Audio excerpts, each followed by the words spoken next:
Greetings, guys. The Comics Kid 2099 here, and I'm here to talk about the final volume of Peter Milligan's X-Men run, Blood of Apocalypse. This collects issues 182 through 187 of X-Men from Peter Milligan and Salvador Larroca. And I had a really weird experience reading this book. I've read it 3 times now, this particular storyline. I read it when it first came out, and I remember really loving it then. And then I read this when I finally was able to get it in trade maybe 2 years ago, and I did not love it. In fact, I really hated it. And so this time, when I was preparing for this video, I was expecting it to be as bad as the rest of Peter Milligan's run. And I will go ahead and say the story is not great, but I think it's better than everything else that Peter Milligan had done up to this point.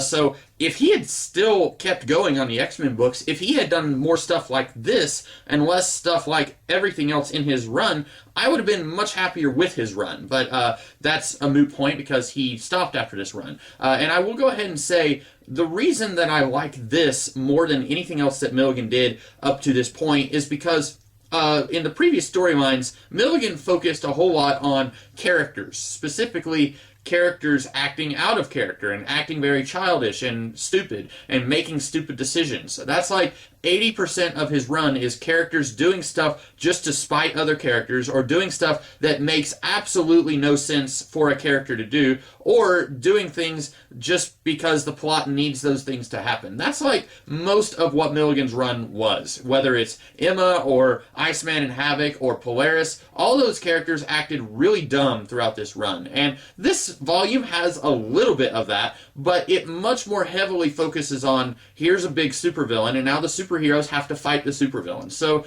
it feels a lot like a superhero comic. Who'd have thunk? But it does. Now, it's still not great, like I said. There is still a little bit of that characters acting dumb for no reason thing.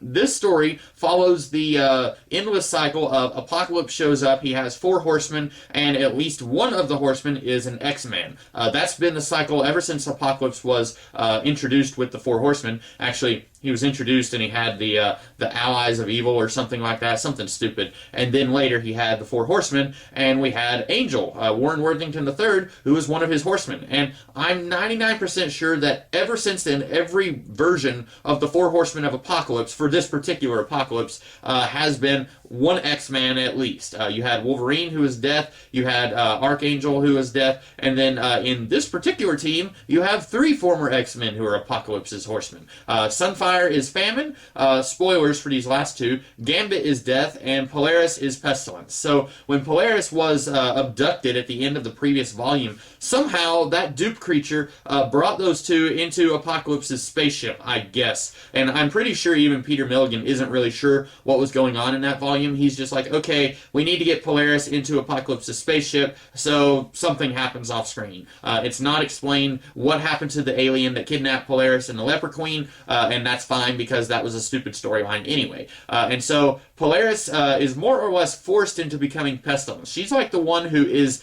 the most against this transformation, and Apocalypse is like, well, I'm going to transform you anyway. And then she's a loyal servant of Apocalypse. We don't really see how that happens. Gambit comes to Apocalypse for no real reason. We are told that Gambit doesn't like that he's always being ignored and that the X-Men are always stepping over him and throwing stuff in his face and just not listening to what he has to say. And we're told that that is why he joined Apocalypse here. That is an incredibly stupid motivation for a character to join Apocalypse, especially when Apocalypse is a character we've seen many times before, and Gambit should know what it takes to join Apocalypse. He's known Archangel for a while now. He should know nothing good will happen if I become a Horseman of Apocalypse. But whatever. This whole thing, it's just basically these characters are all Horsemen of Apocalypse, and then these other characters are trying to stop Apocalypse. And Apocalypse is trying to save mutant kind. We just recently had the decimation of mutant kind, where like 90% of all mutants are no longer mutants anymore. And so Apocalypse wants to destroy 90% of humankind and then allow the humans and the mutants to all fight it out. And that's his big plan, and that's actually a pretty neat idea. At one point, he goes to the world leaders of the world, and he he says, that was redundant, wasn't it? The world leaders of the world. He goes to them and says, you guys are going to kill 90% of your population. And then, if you don't do that, I am going to release this mega plague that my horseman pestilence put together. And it's like a combination of all of these other plagues that exist in the world. And so humanity is like, okay, we should do this. And then the X-Men stop him before anything like that happens.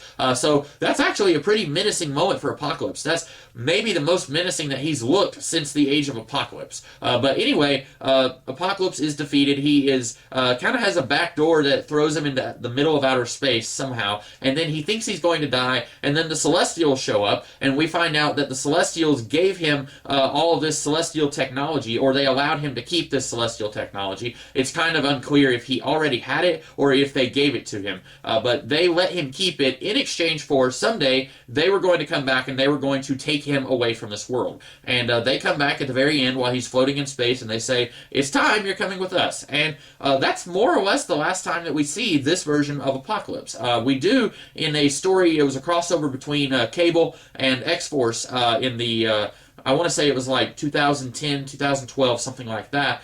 There was a story where both teams were in the future, and we see Apocalypse is malnourished in a cave somewhere. And I guess that's this version of Apocalypse.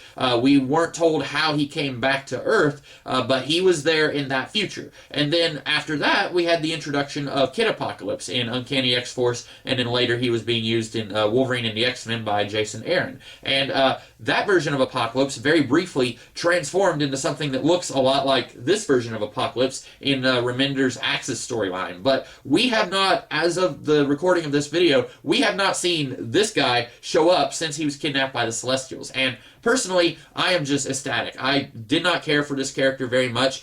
He's been in like one or two good stories, and other than that, it's mostly just rinse and repeat those stories. But overall, this is not a terrible ending to Peter Milligan's run. In fact, I think it's better than most of his run. It's still not good. There's still a lot of characters acting really stupid and just doing stuff that's very out of character, but it's not nearly as bad as it was in the previous volumes. This also kind of leaves some stuff up in the air that later Mike Carey had to deal with, because Mike Carey immediately followed Peter Milligan on this run, and the big thing is that Sunfire and Gambit, they're both like, okay, we can no longer be Horsemen of Apocalypse, we have to be our own thing, and we can no longer be X-Men because we have to do our own thing. And I was really interested in that when I was reading this time. I was thinking, that would have been really neat if these guys, and possibly Polaris also, if they had all gone off and they're no longer X-Men because they've been apocalypsified, but they're no longer Servants of Apocalypse because he's off in space, possibly dead, so they're going to do their own thing. They're going to kind of offer a third option out there. And I thought that would have been a really neat idea, which was unfortunately immediately squandered after this. And part of that is because the very last page of this book has Sunfire and Gambit meeting up with Mr. Sinister, and he says, I'm your new boss now. And that's how this run ends. And Mike Carey, when he picks up with these guys around the time of Messiah Complex, they are working for Mr. Sinister, and we don't actually see what happened to make them decide to join him, but we do know from later on that Mr. Sinister somehow reversed the process of turning Gambit into death, or at least he mostly reversed it. And then we find out after Messiah Complex that Gambit was actually just a spy and that he wasn't really loyal to Mr. Sinister. I'm talking about stuff that has nothing to do with Peter Milligan, so I need to stop doing that. Basically, this run, it does leave a few things up in the air, like Polaris. She says she's going to leave the X-Men and find out who she is. She's going to go look for Apocalypse. I'm pretty sure that was ignored because at the very beginning of Ed Brubaker's Rise and Fall of the Shi'ar Empire, she is back with the X-Men. She's not looking for Apocalypse. Also, I should mention this real quick. I know this video is getting kind of long-winded, but Polaris, as far as I know, right now, she does not have her powers.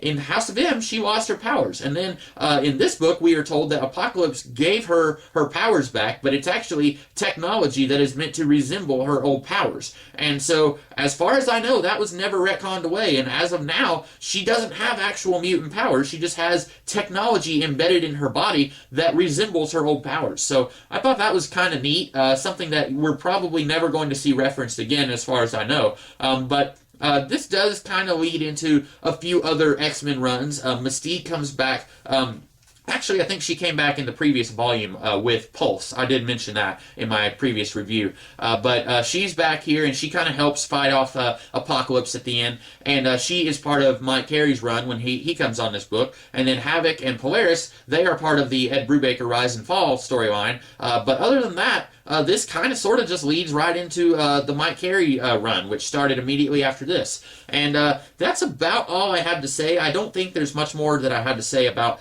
this particular volume. Next week, I'm going to be talking about something else. Maybe another X-Men storyline, but not one from this era.